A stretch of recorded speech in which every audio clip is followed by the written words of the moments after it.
अरे बेटा मटरू, अचानक ऐसे घर कैसे आ गया? क्या हुआ? अकेला ही आया है? बहू नहीं आई तेरे साथ? नहीं पिताजी, मैं अकेला ही आया हूँ और मैं घर से भाग के आया हूँ। क्यों बेटा, ऐसी क्या बात हो गई?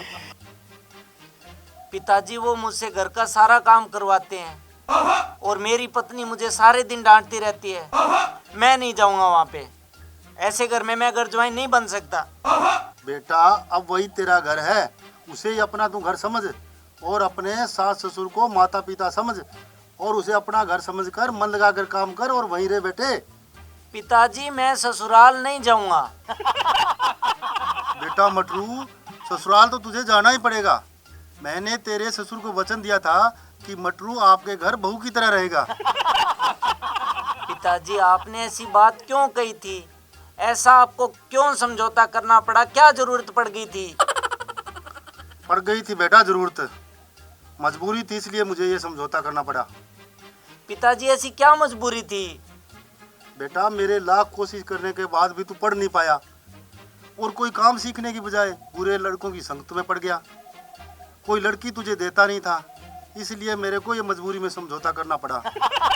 तो पिताजी इन सब बातों से मेरी शादी पे क्या असर पड़ना था? था बेटा था। मैंने तेरे लिए अनेक लड़कियां देखी, किसी ने भी लड़की देने के लिए हाँ नहीं की। एक तो बेटा लोगों ने लड़कियां पैदा होने से पहले ही पेट में मरवा दी। मैंने सोचा कि मेरा मटरू जिंदगी भर कुंवारा न रह जाए, इसलिए समझौता मुझे करना पड़ा बेटे। फिर क्या था पिताजी? मैं आपके पास यहाँ रह के आपकी सेवा तो कर लेता। सुन बेटा, एक लड़की वाले ने हाँ की थी और कहा था कि अगर तेरा लड़का घर ज्वाई बनकर बहू की तरह मेरे घर में रहेगा तो मैं लड़की की शादी उसके साथ कर दूंगा, और मैंने तेरी खुशी के लिए समझौता कर लिया। प्रणाम पिताजी। प्रणाम बेटे, जीती रहो। मटरू घर से भाग के आया है, इन्होंने आपको बताया नहीं? हाँ बेटा, इसने मुझे सब कुछ बता दिया और मैंने भी इसको अच्छी तरह समझा दिया। अब ये तेरे साथ चला जाएगा, अब तू इसको ले जा। क्या पिताजी?